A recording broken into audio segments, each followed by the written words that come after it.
Kita tidak menjadikan sholat sebagai konsep hidup, sebaliknya akan mencelakakan dunia dan akhirat.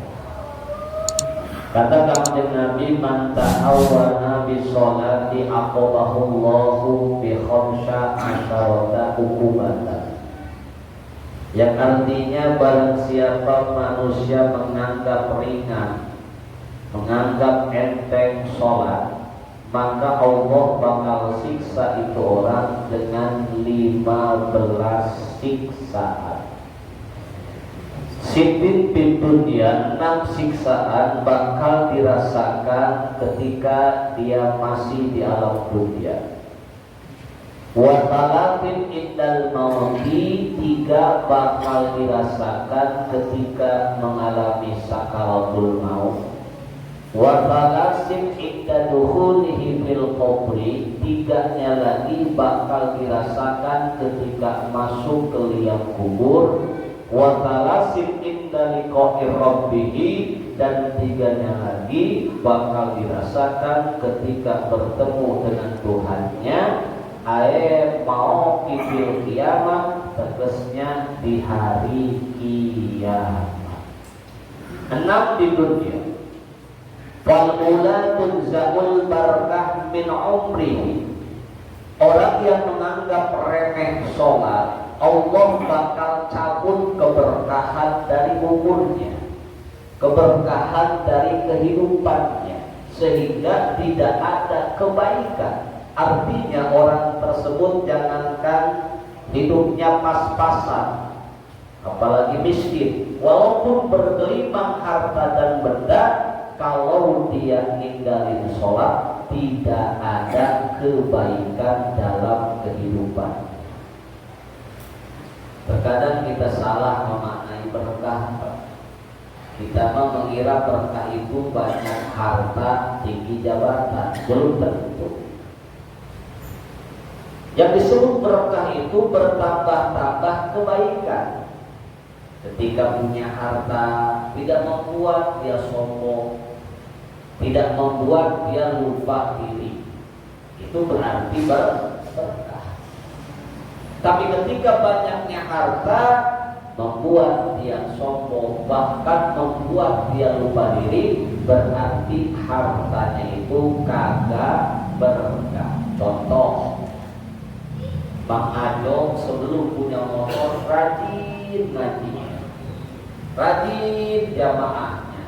Giliran dia punya motor, dia tambah rajin. Bukan hanya pengajian di Al-Abad, pengajian di jauh pun dia datang. Berarti Bang Ajo punya motor bertambah kebaikan. Tapi sebaliknya ketika belum punya motor, dia rajin ngajinya, ngajin jamaahnya, giliran punya motor gak ada ngaji, gak ada berjamaah, bahkan hobinya anjal kayak jahe. Berarti dia punya motor tapi gak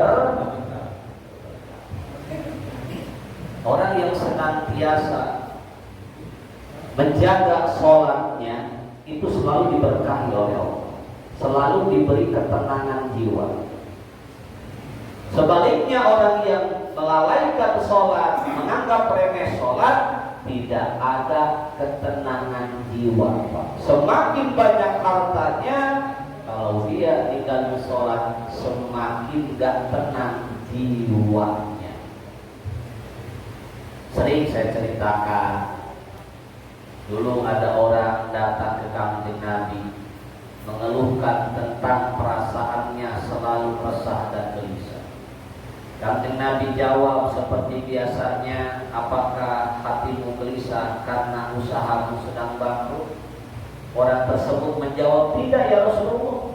Bahkan sebaliknya, usaha saya semakin maju, untung saya semakin besar, tapi saya tidak mendapatkan ketenangan jiwa dalam diri saya.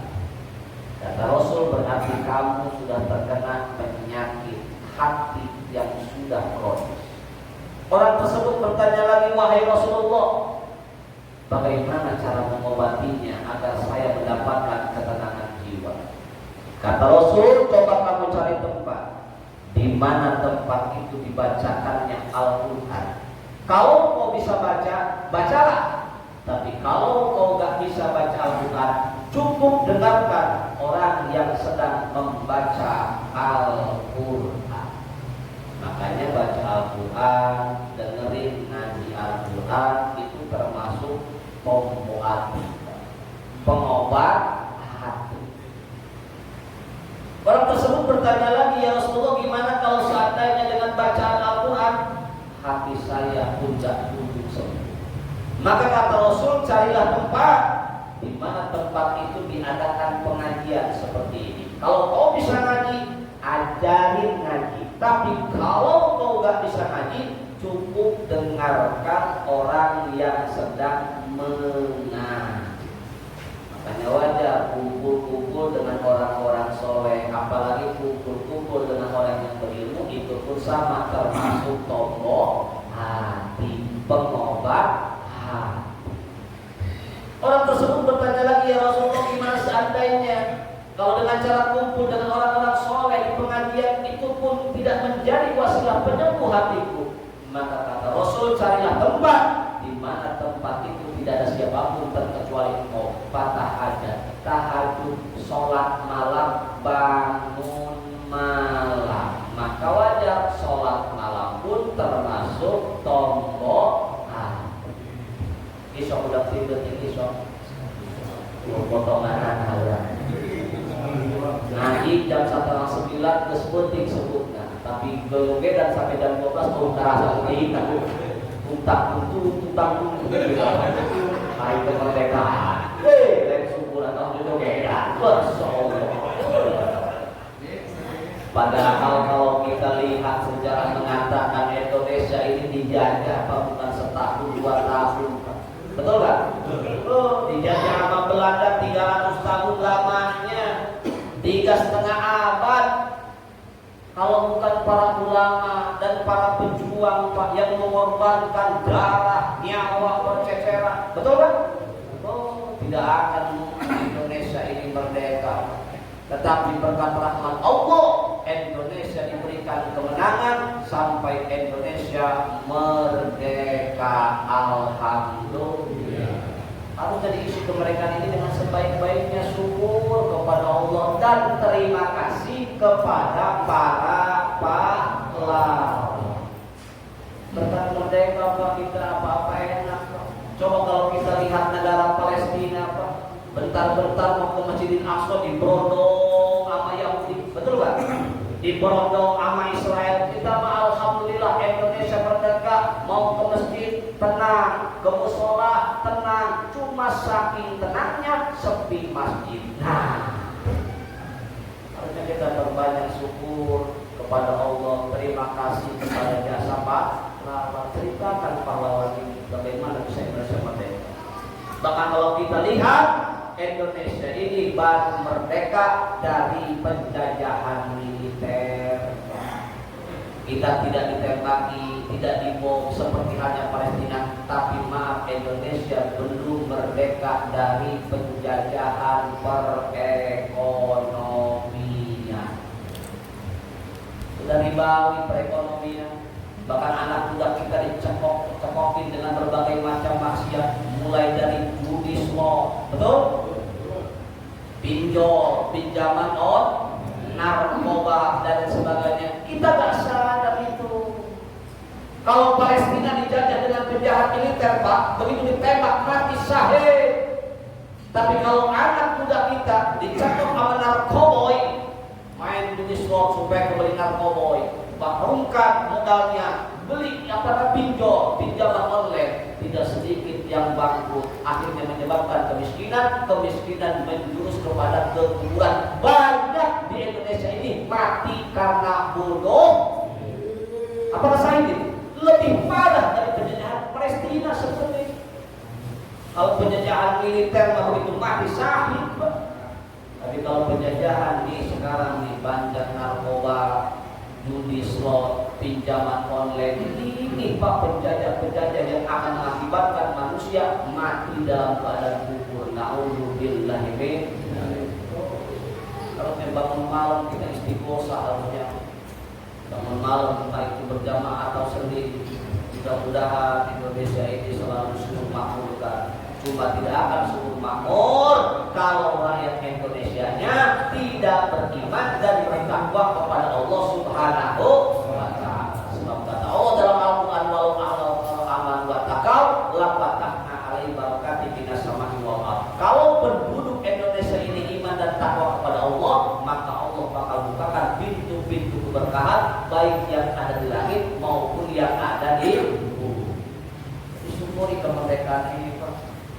Kadang-kadang kita mah pakai lomba aja, lomba gak kudu, Pak. Saya lihat video Pak, anak kecil, Pak, tapi tersentuh hati saya dengan anak kecil. Kadang-kadang kan kita kebiasaan itu Agustusan ngadain lomba kan. Silakan aja, sah-sah aja, cuma perlombaannya yang pendidik, Pak. Ini lomba makan kerupuk, Pak. Iya kan? Tapi ada anak kecil ikut lomba makan kerupuk, dia diem aja. Yang lain pada makan kayak ikan. Tapi dia diem aja. Ditanya panitia, kenapa deh kamu makan? Saya diajarkan oleh orang tua saya makan sambil duduk-duduk. Wih, luar biasa. Coba deh lomba kerupuk diajari sambil duduk, bener gak? Lomba kerupuk kita. Itu paling nangis, Bapak. Oh, begini. Tersentuh hati saya, Masya Allah, ini anak kecil luar biasa akhlaknya. Saya nggak nyalutin anak kecilnya, nyalutin orang tuanya. Sampai hebat anak. Kenapa? Didikan orang tuanya. Dia mau makan kerupuk atau panitia, kenapa dia gak dimakan? Saya diajarkan oleh orang tua saya makan sambil duduk, bukan makan sambil berdiri.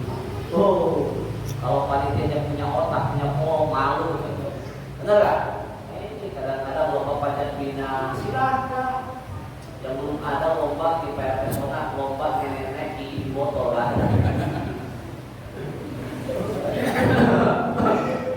Coba bangun malam, Pak.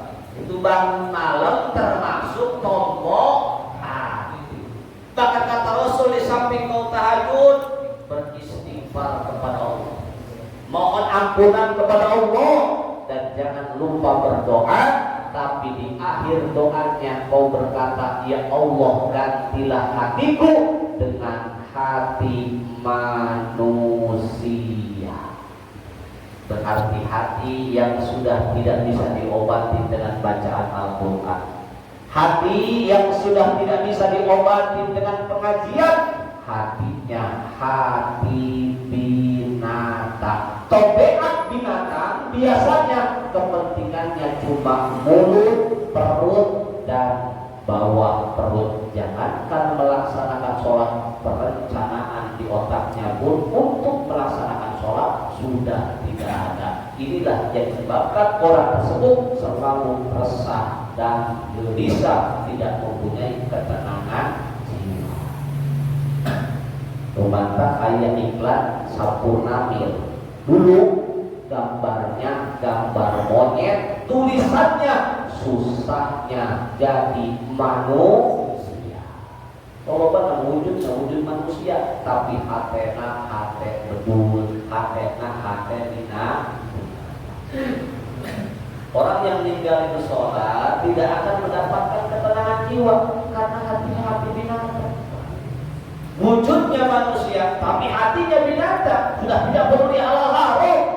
Yang penting dapat duit dan duit. Gak punya aturan. Jual. Gak punya aturan. Gak punya ragu-ragu, dia terabas saja.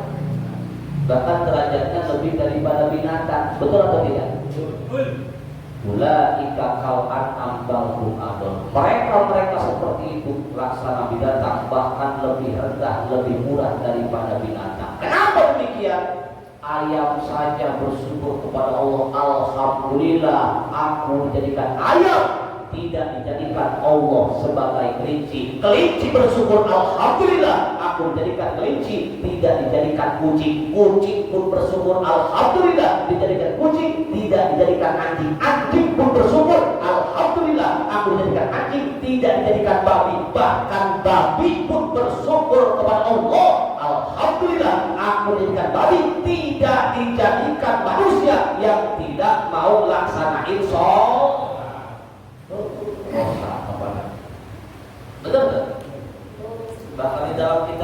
fikih bab tayamum, apabila kita kekurangan air, ada anjing kehausan dan ada orang jarang sholat minta minum, kasih kemana? Anjing apa ke orang yang tinggal sholat?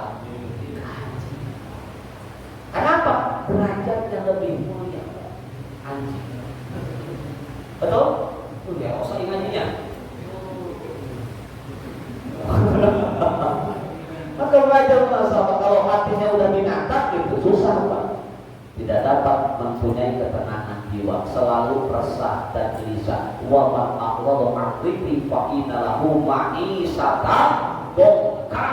Ketika manusia sudah keluar dari agama peringatan Allah, maka Allah bakal berikan kehidupan yang sulit. Puncaul baka, Allah cabut keberkahan sehingga tidak mendapatkan ketenangan jiwa.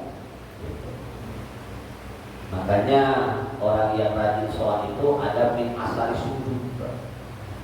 Ada min asaris sujud. Min asaris sujud itu bukan hitam, bukan Pak, tapi di yaumil kiamah nanti wajahnya bagaikan bulan purnama. Ada yang bagaikan matahari dan ada yang bagaikan bentang-bentang.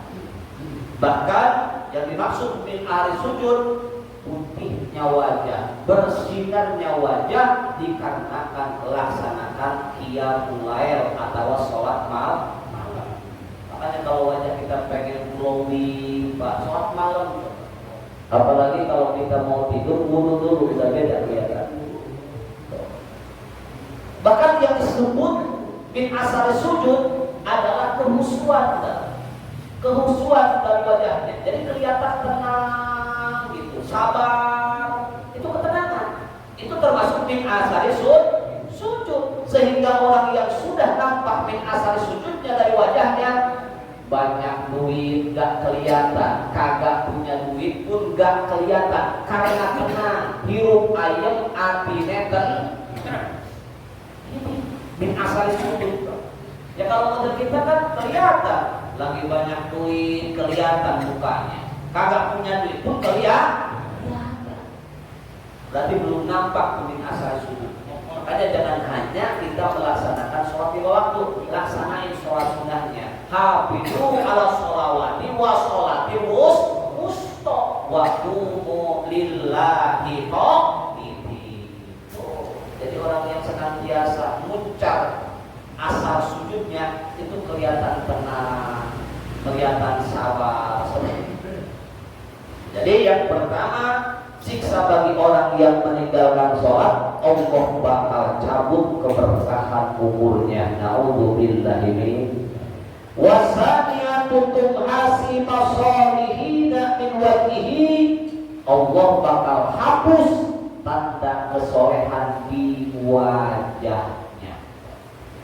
Dari wajah ini kita bisa lihat Pak, mana orang wajahnya yang sering terkena air wudhu dan mana wajah yang jarang terkena air wudhu. Betul atau tidak? Bahkan orang yang rajin sholat ditampakkan kesolehan dari mukanya. Jangankan dia pakai jubah, pakai koko, walaupun pakai celana panjang, celana lepis, pakai kaos, pakai topi, kelihatan kesolehan dari mukanya. Betul atau tidak? Tapi bagi orang yang ninggalin sholat, katakan Nabi, Allah hapus tanda kesolehan di wajahnya. Artinya apa? Orang yang kalau sudah dihapus tanda kesolehan di wajahnya, jangankan dia pakaian preman, walaupun pakai jubah, pakai sorban, benar tidak akan sinkron antara muka dengan pakaian. Betul? Tepuk. Di tanda kesolehannya dihapus. Wa dzalisatu kullu amalin ya'maluhu la yu'addibuhu Allah alaihi. Orang yang ninggalin sholat, segala bentuk amal solehnya tidak dibalas oleh Allah Subhanahu wa ta'ala. Kalau kita analogikan, sholat itu tiangnya agama. Bangunan akan tegak kalau ada tiang. Sehingga kalau tiangnya sudah tegak, maaf, pintu bisa nempel, jendela bisa nempel, genteng pun bisa, karena udah tegaknya bangunan, ada tiang. Tapi jikalau bangunan tidak tegak tiang, maka tidak akan menjadi suatu bangunan. sehingga pintu gak nempel, jendela gak nempel, apalagi dan begitupun orang yang ketika tidak melaksanakan sholat maka amal solehnya tidak akan nempel. Bahkan wafi hadis ini, di dalam hadis yang cukup panjang, anna Jibril nazala ala Nabi sallallahu alaihi wasallam, sesungguhnya malaikat Jibril bertemu dengan Rasulullah sallallahu alaihi wasallam, wa dan Jibril berkata, ya Muhammadu la yataqabbalu Allah min tariki sholati saumahu wala shadaqatahu wala hajjahu wala amalahu wala zakatahu. Hei Muhammad, kata Jibril, Allah tidak akan menerima dari orang-orang yang meninggalkan sholat apa? Saumahu, puasanya orang yang ninggalin sholat. Terkadang-kadang kan bulan Ramadan rajin puasanya tapi gak sholat, ada apa kagak? Puasa iya tapi gak sholat. Nah ini hadisnya, tidak akan diterima wahai Muhammad orang yang melaksanakan puasa tapi kagak sholat. Dia hanya mendapatkan rasa lapar dan haus saja. Ibarat bertani, dia hanya mendapatkan capek, habis modal, panennya gagal. Benar gak? Ini orang yang puasa tapi gak sholat, gak diterima puasa. Wala shadaqatahu, bahkan tidak akan diterima dari orang yang meninggalkan sholat. Shadaqatahu, shadaqah. Jadi shadaqahnya tidak diterima, Pak, ditangguhkan. Itu gak sholat. Wala hajahu, bahkan tidak diterima hajinya orang yang meninggalkan sholat. Ada gak Pak haji tapi gak mau sholat? Banyak. Bahkan ada haji hobi ngapain sholat. Ih, coba haji waktu ngapain sholat. Kedeng-kedeng depos, kedeng-kedeng depos. Iya tak, haji mabrur karena haji mabrur. Karena haji itu ada haji mabrur, ada haji mabrur. Kalau haji mabrur kata Imam Nawawi, huwal maqbul ayyarji'a khairan. Kalau ciri haji mabrur, haji yang diterima oleh Allah, ketika dia balik ke tanah air bertambah-tambah kebaikannya. Itu menandakan haji diterima atau haji mabrur. Mutlak itu panggilannya, panggilan Allah. Tapi kalau haji mabrur, haji yang tidak diterima oleh Allah, ketika balik ke tanah air tambah-tambah geblek perbuatannya. Ini mutlak panggilannya, bukan panggilan Allah tapi panggilan setan haji. Karena tidak setiap haji itu panggilan Allah. Banyak yang naik haji yang umrohan tapi panggilan setan. Itu setan loh, mau tadi ya. Setan jawab bulan.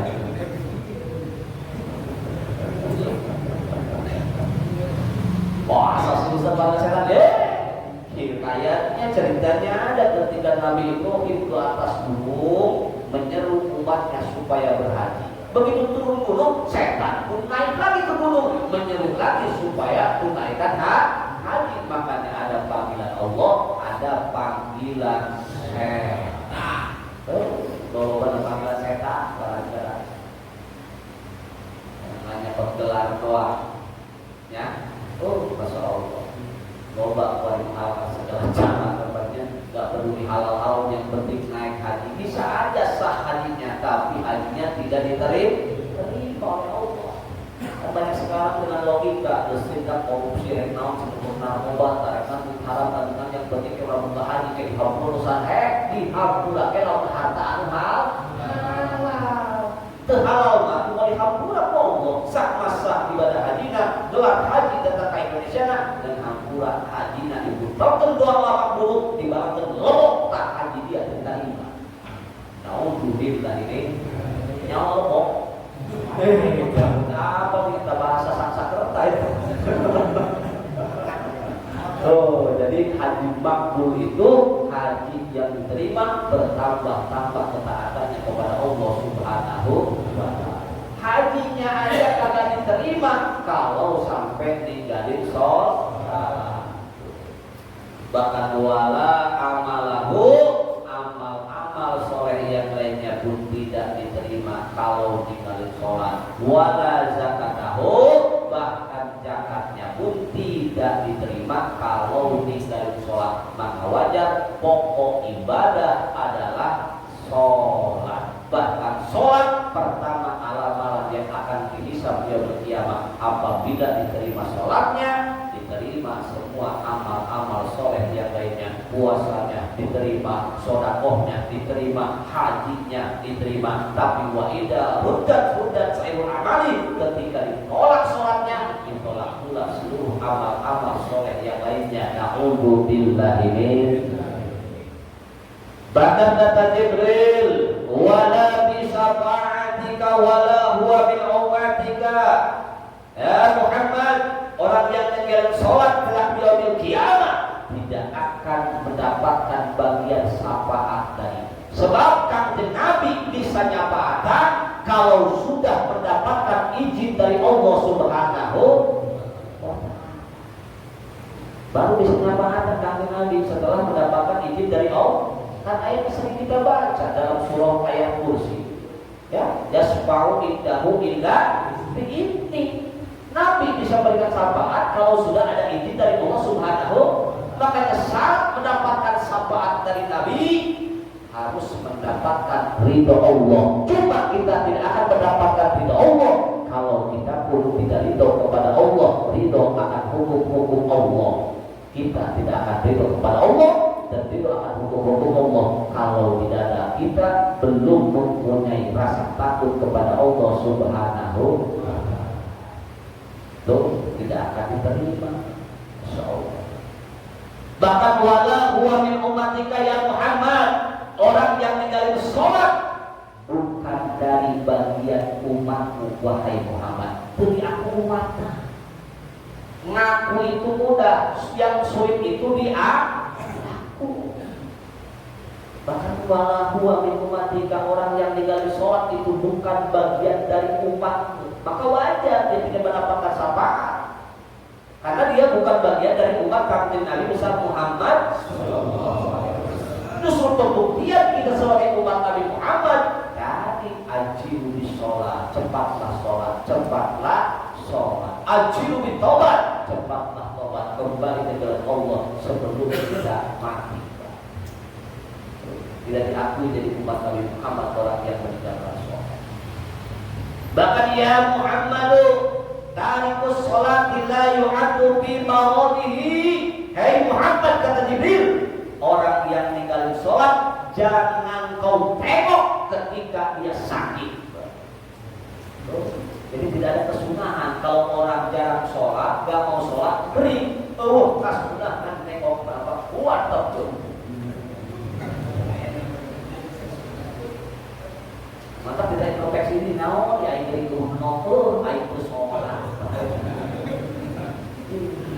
Bahkan ini keterangan subhanahu wa ta'ala, seluruh makhluk-makhluk Allah bakal membenci dan melaknatnya kalau orang ninggalin sholat. Bahkan di dalam satu keterangan, Pak, idza rufi'atil luqmatu ila famihi qalat lahu la anaka Allah ya adullah ta'kulu rizqallah wa la tu'addi fara'idha. Ketika orang yang tinggalin sholat saat mengangkat tangannya untuk makan, makanan itu melaknat. Hei, laknat Allah bersamamu. Kau termasuk musuh Allah. Kau makan rezeki dari Allah, tapi tidak mau melaksanakan perintah-perintah Allah. Makanan laknat. Makanan itu laknat, Pak. Laknat bagi orang yang tidak mau melaksanakan sholat. Kalau cepasa kasar terhayat, aindah biarnya dia mati sholat. Ketika orang yang sholat meminum terhayat, yang minum dia mati sholat. Itu eta ngomongna pakai lisanul halna, mentekadenge kurang. Jika dalam kadenge mah kuring kabul kurang. Ketika itu mati sholat, mereka pasir terhayat aindah dia. Akhirnya rek pasir. Kalau sampai bertemu nyumpet pasir, lupa pasir viral. Viral nonton kamera gitu. Astagfirullah. Ketika sakitnya aja tidak disunahkan untuk menengoknya. Tidak beri. Tuh sunah. Artinya menengoknya saudara akan kenal kan? Sesuatu yuk. Wala yutba'u bi janazatihi, jangan kau iring jenazahnya orang yang meninggalkan sholat. Kalau mau kiri ngasih RT kiri kan.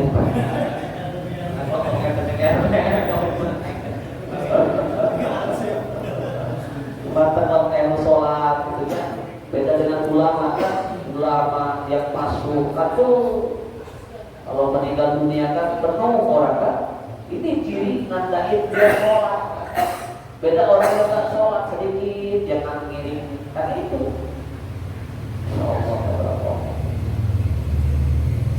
Wala yusallamu, dan tidak disunahkan kita memberikan salam kepada orang yang ninggalin sholat. Kesunah orang. Jadi masalah assalamualaikum orang kesunah. Kenapa? Mal'unun, orang yang ninggalin sholat itu terlaknat. Bahkan di dalam satu keterangan, Pak, ketika kita salaman dengan orang-orang yang sholat tanpa sadar murut pahala-pahala kita. Kalau bisa begini ya, berkesalam dengan sholat iya dari sholat gitu. Hah? Gimana? Jangan beli bola, kubah. Saya rasa. Jangan kita uluk salam kepada orang yang sholat. Wala yu'akalu wala yusaromu, dan jangan makan bareng, minum bareng dengan orang yang meninggalkan sholat. Jangan berarti tidak disunahkan. Wala yusohabu, dan jangan kita berteman dengan orang-orang yang meninggalkan sholat. Artinya jangan terlalu akrab. Mau baik, jangan pati akrab. Jangan terlalu akrab dengan orang-orang yang meninggalkan sholat. Sebelum ditutup dengan doa penutup, barangkali ada 1-2 pertanyaan, silakan.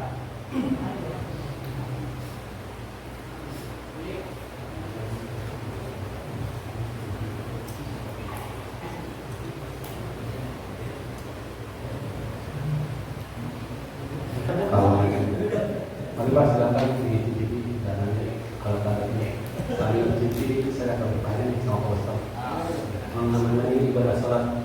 Assalamualaikum warahmatullahi wabarakatuh. Ibadah salat yang kemudian kita yang sama Pak Ustaz dulu saya sekali sholat Ustaz dulu sekali sholat. Terus bagaimana cara menggantikan sholat kita yang terdahulu yang pernah kita tinggalkan Pak Ustaz? Kemudian apakah sholat sunnah qobliyah sama sholat sunnah ba'diyah katanya bisa menggantikan sholat kita terdahulu Ustaz? Terima kasih Ustaz. Assalamualaikum.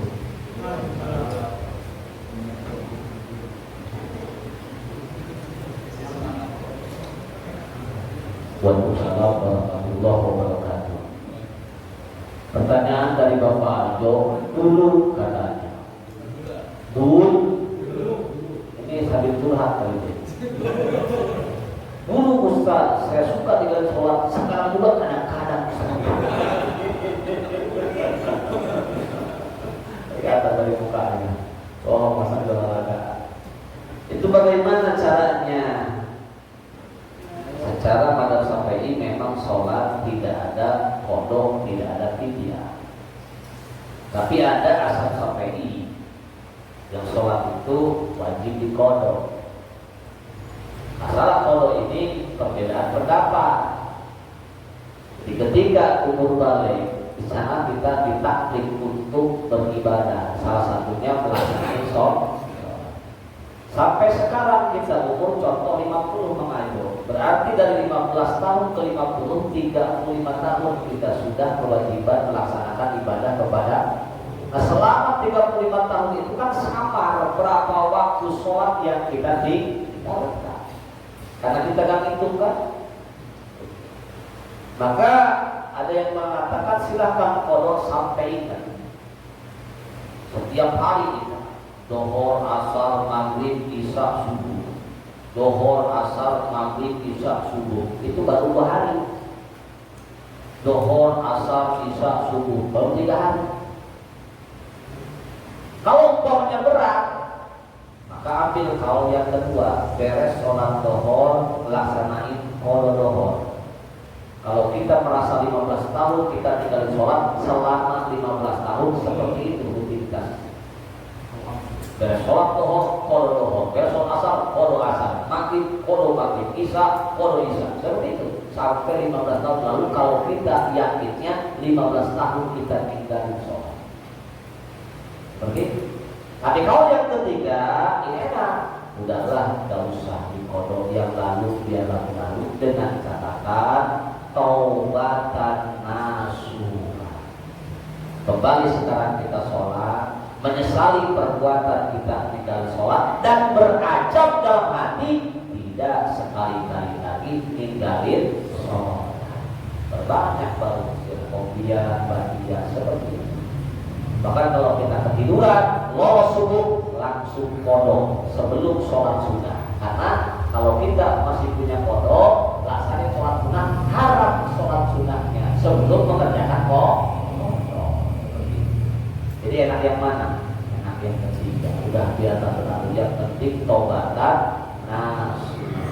Sekarang kita sholat, kembali ke jalan Allah, penyesalan dalam hati kita karena dulu gak laksanain sholat, dan ajab dalam hati kita tidak sekali-kali lagi kita ninggalin sholat. Bahkan ketika umpamanya kita ketiduran termasuk udur sholat, langsung kita kodoin sebelum melaksanain sholat sunnah. Karena haram hukumnya melaksanakan sholat sunnah kalau belum melaksanain sholat kodok. Paham kira-kira? Silakan. Silakan PRT. Assalamualaikum warahmatullahi wabarakatuh. Waalaikumsalam warahmatullahi wabarakatuh. Pertanyaannya kan yang tidak sholat. Nah, gimana kalau sebaliknya dia sholat tapi masih melakukan perbuatan maksiat atau gitu? Apakah itu ada kesalahannya dari hatinya apa kebiasaan dianya gitu? Bagus. Waalaikumsalam warahmatullahi wabarakatuh. Ini pertanyaan yang bagus. Judulnya STMJ, sholat terus maksiat. Sementara dalam Al-Quran, inna sholata tanha anil fahsya'i wal munkar. Inna, sesungguhnya, mengutahi, menyatakan sholat itu dapat mencegah perbuatan keji dan munkar. Tapi praktek di lapangan, kok banyak orang yang sholat tapi belum mampu mencegah dari perbuatan keji dan munkar. Apakah salah Al-Qur'annya yang mengabarkan seperti itu? Apakah sholatnya? Apakah salah orang yang melaksanakan sholatnya? Tentu bukan salah Al-Qur'annya, bukan salah sholatnya, tapi salah orang yang melaksanakan sholat. Ibadah yang kita laksanakan ibarat bibit yang kita taburkan. Setiap penanaman pasti mempunyai harapan untuk apa? Berbuah. Begitupun ketika sholat, kita punya harapan sholat itu dapat mencegah perbuatan keji dan munkar. Karena itu memang buahnya sholat.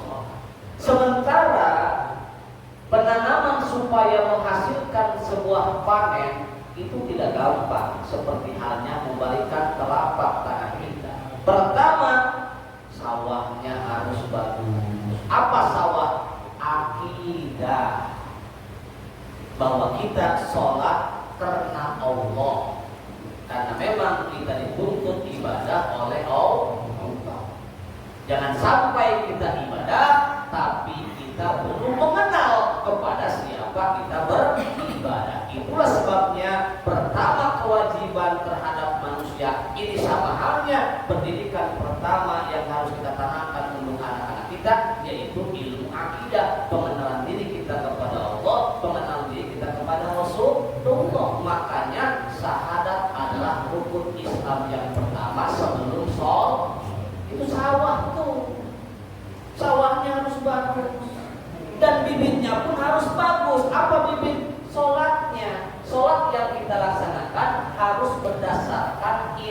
pengetahuan.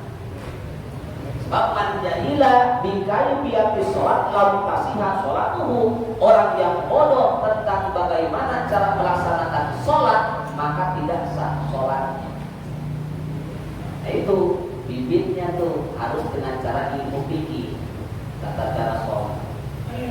Apakah setelah menanam kita sudah beres? Belum cukup. Muamalahnya, pupuknya harus bagus agar berbuah lebat. Apa pupuk? Muamalah kita. Jangan sampai muamalah kita termasuk muamalah yang diharamkan oleh syara. Karena ketika menghasilkan uang itu dibelanjakan makanan, uang itu dibelanjakan pakaian, bahkan dibangun tempat untuk kita tinggal dan beribadah. Ketika umpamanya kita sholat ada makanan haram di perut kita, sholat kita sah, tapi menyebabkan sholat kita tidak diterima, apalagi berbuah tanha anil fahsya'i wal. Ketika kita sholat jangan sampai pakaian yang kita gunakan untuk sholat ada pakaian yang dibeli pakai duit haram. Bisa aja sholat kita sah, tapi menyebabkan sholat kita tidak diterima. Atau tempat yang kita bangun dari duit haram. Bisa aja sholat kita sah, tapi menyebabkan sholat kita tidak diterima oleh Allah Subhanahu.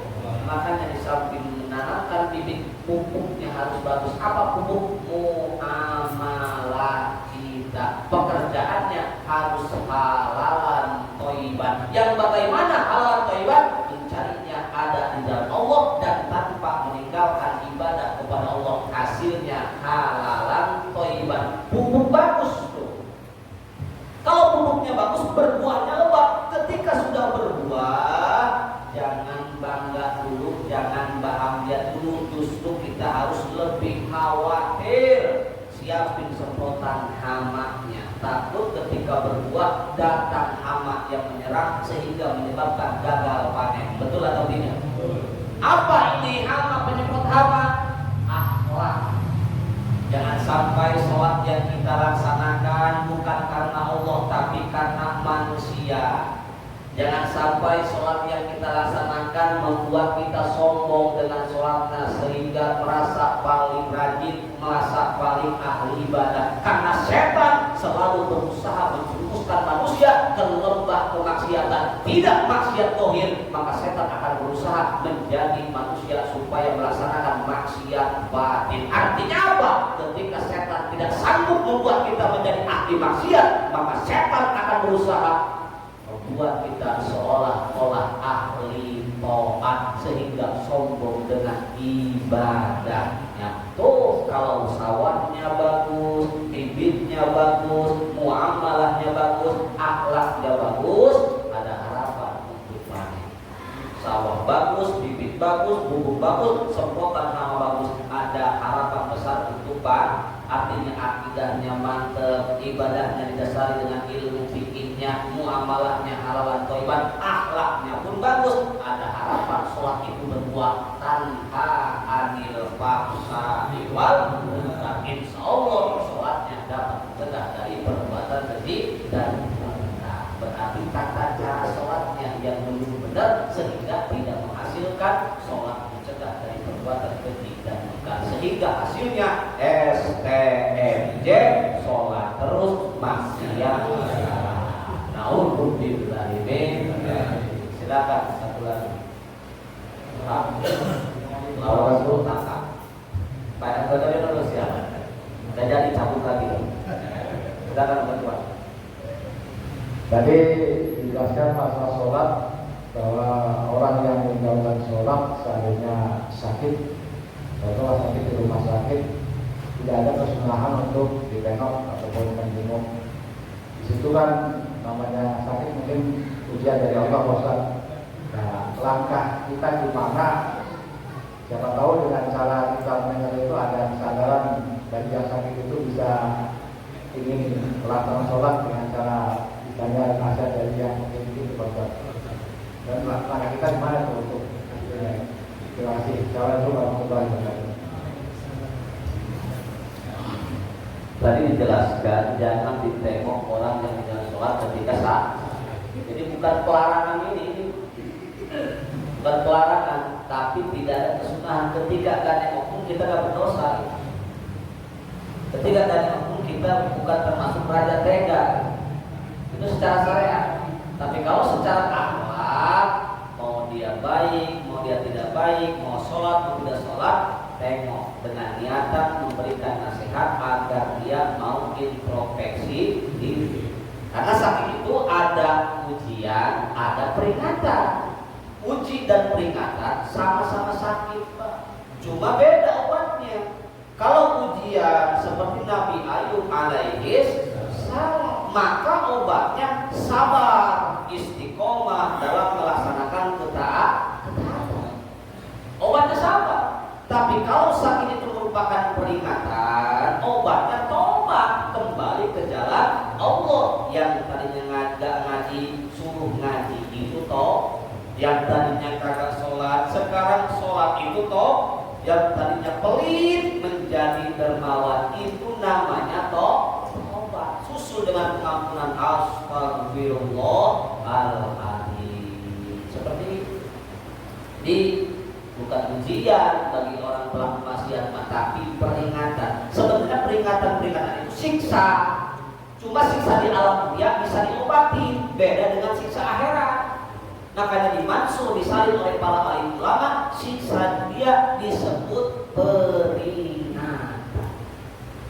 Supaya ketika dia diperingati, introspeksi diri, apakah ini ujian, apakah peringatan. Tinggal introspeksi diri. Kalau kita ahli ibadah berarti ujian. Tapi kalau kita ahli maksiat berarti peringatan. Sebenarnya itu bentuk kasih sayang Allah kepadanya. Allah rindu, Allah sayang, Allah kasihan sama dia. Terkadang kalau sehat lupa mengingat Allah, tapi ketika sakit barulah dia ingat kepada Allah. Allah sangat sayang bagi orang yang memilih seperti itu. Walaupun bentuknya peringatan. Jadi secara syariat bukan larangan ini, bukan, tapi tidak ada kesunahan. Artinya ketika gak nengok pun kita gak termasuk si raja tega, gak termasuk dosa kita. Cuma secara akhlaknya kita gak pandang dia orang baik, orang bejat, orang sholat atau gak sholat, kita tengok. Apalagi kalau kita mau masukin nasihat dakwah ud'u ila sabil rabbik bil hikmah, kita tengok, kita bawain buah-buahan, kita bawain makanan, walaupun yang sakit gak makan, duluan berada makan. Udah parahin, kering banyak berada makan. Bawain bil hikmah namanya, barulah wal mau itotil hasanah, baru masukin nasihat. Mumpung dia sedang terpuruk, siapa tahu orang yang sedang terpuruk mudah menerima nasihat seperti itu. Jadi Waalaikumsalam warahmatullahi wabarakatuh. Assalamualaikum warahmatullahi wabarakatuh. Begitu dasarnya ancaman bagi orang-orang yang meninggalkan sholat. Tapi banyak juga orang yang dengannya mereka meninggalkan sholat. Allah menjadikan sholat itu sebagai puncak dari ketaatan manusia pada alam kubur. Tapi di dalam diskusi Allah berfirman, andaikan makhluk hidup dari Nabi Adam sampai akhir zaman bersujud beribadah pada Allah, tidak akan sedikit pun menambah kemuliaan Allah. Sebagaimana sebaliknya dari Nabi Adam sampai akhir zaman, tidak ada satupun yang beribadah pada Allah tidak akan mengurangi sedikit kemuliaan Allah. Tapi di sisi lain Allah menjadikan sholat itu sebagai syariat. Siapa yang meninggalkan sholat diancam neraka. Yang jadi pertanyaan saya, Pak Ustaz, apa yang menjadi asal Allah? Sisi lain dia tidak butuh ibadah makhluk, bahkan Nabi dan Rasul sendiri pun Allah tidak butuh ibadah mereka. Tapi sisi lain menjadikan sholat sebagai syariat yang utama, sehingga jadi kunci juga untuk masuk surga. Demikian Ustaz. Assalamualaikum warahmatullahi wabarakatuh. Liyabluwakum ayyukum ahsanu amala. Karena kita hidup di alam dunia ini ujian dari Allah Subhanahu wa ta'ala. Walaupun di hadis qudsi sealam dunia manusia sujud laksanain sholat, tidak akan menambah kemahabesaran Allah. Betul? Dan sebaliknya, tidak ada satupun manusia yang sujud kepada Allah itu pun tidak akan mengurangi kemahabesaran Allah, karena memang Allah Maha sudah bersifat Allahu Akbar, Allah Maha.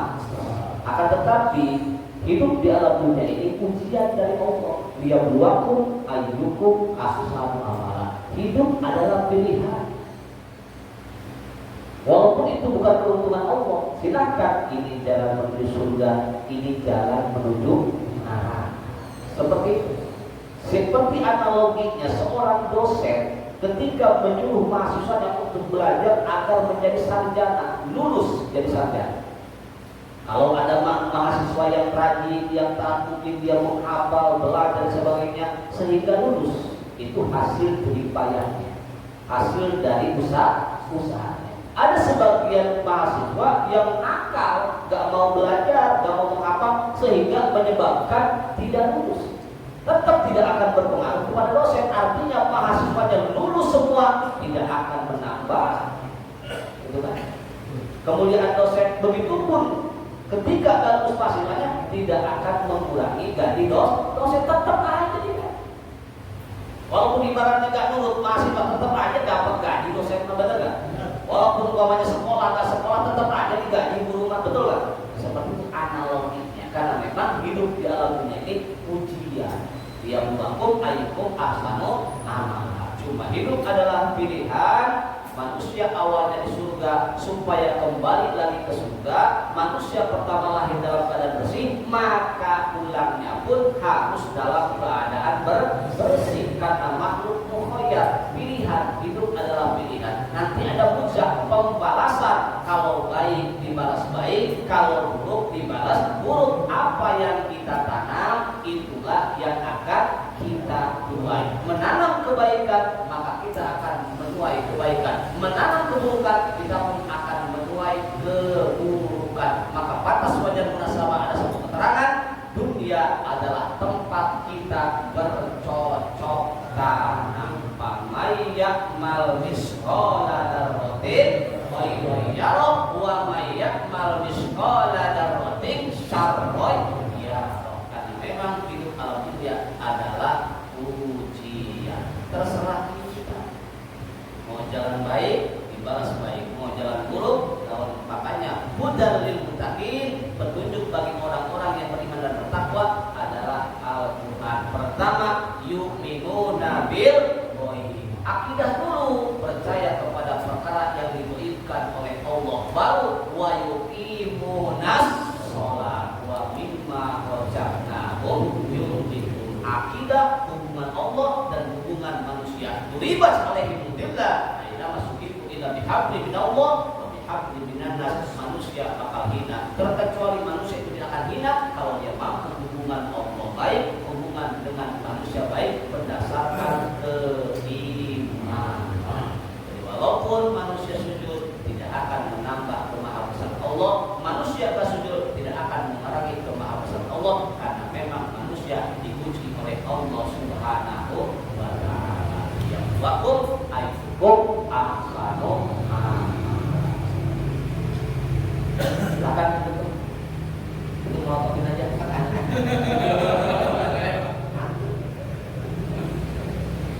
Wal karamah wal ijazah fi dini wa dunya wal akhirah wa iqamil ilmi nabi bil barakah min kitab al-Fatihah.